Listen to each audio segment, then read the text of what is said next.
Hello YouTube and welcome back. This is my Toxic Rain Caustic Arrow Trickster, and this was my league starter for Harvest.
Toxic Rain is a bow skill which fires spore pods onto the ground. After a short while, these explode, dealing overlapping damage to all monsters in the area. The current build deploys about 10 per second. Unlike normal bow skills, this does not scale off the weapon's physical damage. Instead, it applies a chaos damage over time effect. Caustic Arrow is a bow skill which fires a projectile. Upon hitting an enemy, this projectile leaves a chaos damage over time effect on the floor, killing everything. In most cases, I will use this to clear, as it does not slow you down quite as much as Toxic Rain firing. Both of these skills apply a chaos damage over time effect. It's important only to fire a few shots and then move on, otherwise you're wasting a lot of time, as normally the dot will quite happily kill the enemy without requiring you to add any more stacks. When I'm looking to build my league starter, there's a couple of things that I'm going to look for. One, it's got to be fast to maps. Getting to maps fast is key to making as much currency as possible before the market stabilizes. Second, it's got to be cheap. Typically, I'm looking for less than an X. This is the character that's going to make money to all my other characters, and therefore don't want to waste too much currency on it.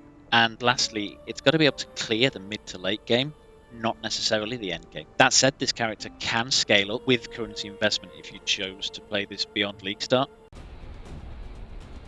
Moving on now to the skill tree, and let's go over the ascendancies. First, we're going to go for Patient Reaper.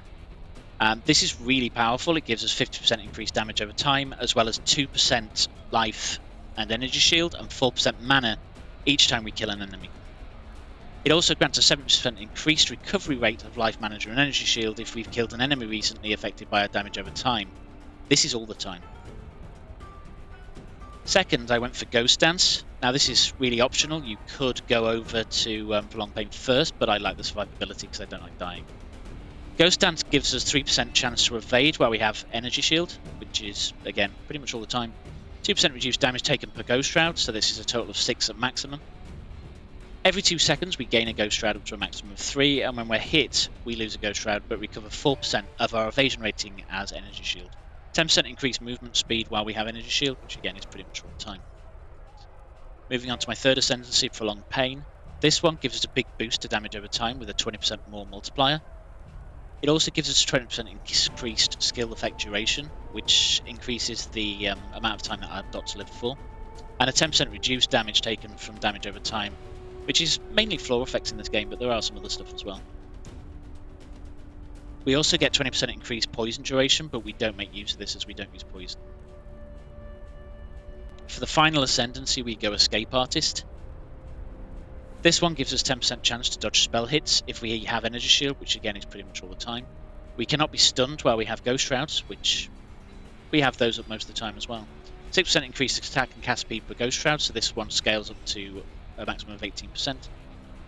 And this one the next one's really synergized with our body armor. It gives us 1 maximum energy shield per 6 evasion rating on the body armor, but also 5 evasion rating per 1 maximum energy shield on the helmet.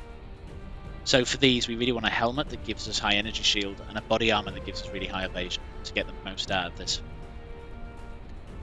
Now early on, I went a lot towards energy shield because these nodes really power it, but what I found was it was struggling for characters that dealt, or monsters that dealt chaos damage. So I lowered my amount of energy shield by rolling it off the tree and re-rolled into life, so we went further down the tree than I anticipated to get these life nodes here, and these life nodes here. And then we go over here to get this mana and life, and also this energy shield.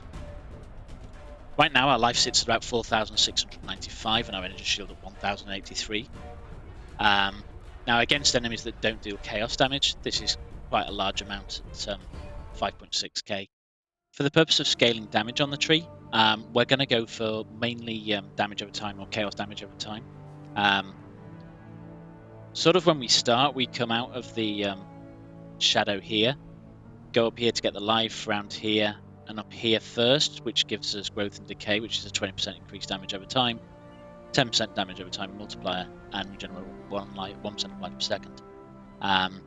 We then go down here and grab these nodes for Method of Madness, which gives us 22% increased chaos damage and some chaos resistance. I then came across for the life and up here for these bow nodes, which give us 10% chaos damage over time multiplier and 24% increased damage with bows and increased skill effect duration.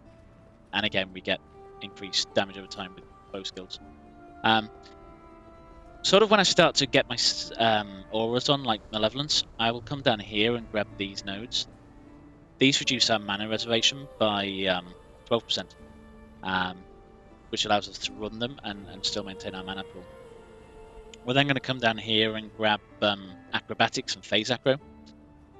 Now this is one of the reasons that going Energy Shield on this isn't optimal, on the grounds that we lose 30% of our Energy Shield, and it's a less when we go for this node, so that's a big chunk. Once we've got that, I then started going up here towards the 10% chaos damage over time that comes from Atrophy.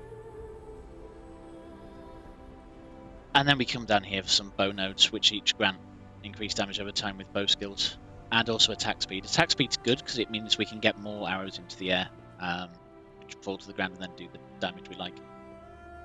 Now, you'll notice here that I've got Quick Step. This is purely because Quick Step's really cheap early on to anoint on the amulet. So I did that before I could afford something else. When it actually comes to rolling this properly, I'm probably going to go for something like Golem's Blood, which gives us the 1.6% life regen and 10% maximum life. I may even be tempted to go for Heart of the Warrior or Discipline and Training. Again, I don't like dying, so life for me is pretty much taken over damage. That's sort of the main highlights of the tree. Now let's talk about the gear selection for this build. The key things here are the bow. Now the bow is really stacking the level of our socketed gems. It's got +1 level to socketed gems and +1 level to socketed bow gems, giving a total to our Toxic Rain of +2. Now this is by no means the best. We can get another level of socketed bow gems, so you can get +2 to level socketed bow gems and +1 to level socketed gems, increasing it by 3. We can also, on this bow with those two, get a damage over time multiplier, which would be very nice. But again, this sort of goes against my unwillingness to spend a lot of currency on a starting character. Now this bow I picked up at the beginning of the league for 26 chaos, so it's fairly cheap, and that was fully 6-linked. Moving over to the quiver, this set me back 40 chaos, and it really just gives us the 23% of chaos damage over time multiplier. Not much else on here is useful except for the life resistances. Now the only other thing I've bought for this character is the Witchfire Brew, which set me back 4 chaos.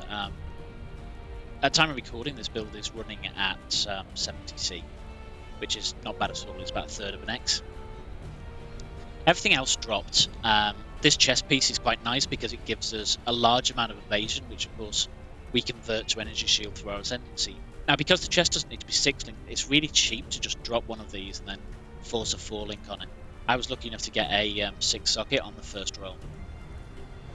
For our helmet, this is by no means perfect. Long term, I'd probably go for a much higher helmet with regards to energy shield or something like a Vertex to let that energy shield really convert to evasion. Everything else is just rare for energy shield, life, and resistances.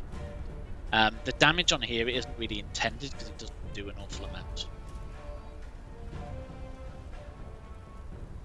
So yeah, these are pretty standard, pretty rare, and pretty cheap.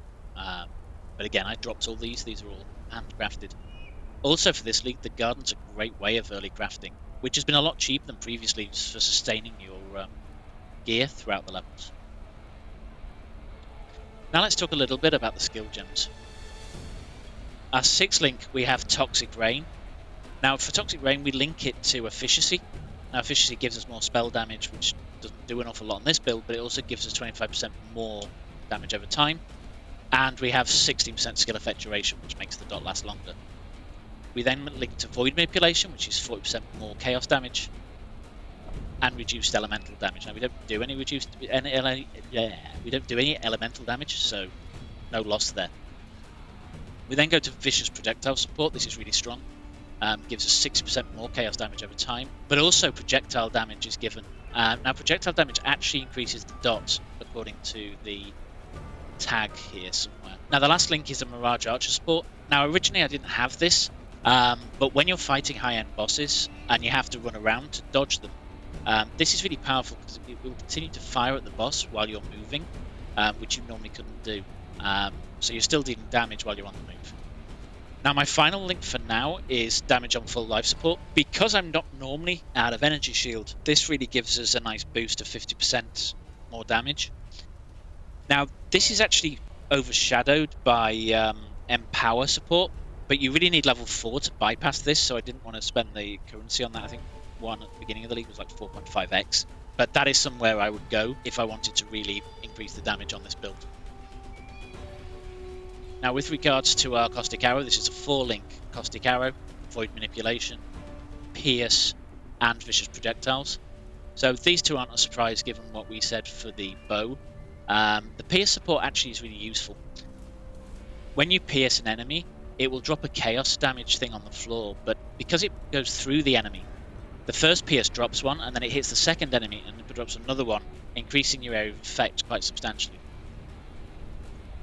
We also have Val Grace and Val Haste, which just gives us some survivability through dodge, but also some attack speed, and we can hit these whenever they come up. For our damage over time setup, we do cast when damage taken, summon Stone Golem, Despair, and Immortal Call. Stone Golem increases our life regen. Doesn't do a great deal else, but whenever we take damage, that'll pop up and help us regenerate. Immortal Call is just a defensive stat against elemental and physical. And then Despair's a curse that we cast on everyone. Now Despair's also granted by Witchfire Brew, so we could change this out to something else. Now the movement skill I've gone for is Flame Dash. Now I haven't actually linked this to anything because I've got my auras in here as well. Now my auras of clarity, this helps us with mana sustain. I've also got Malevolence and Flesh and Stone. Flesh and Stone is really great for survivability again because it blinds nearby enemies and lets you take less damage from further away enemies.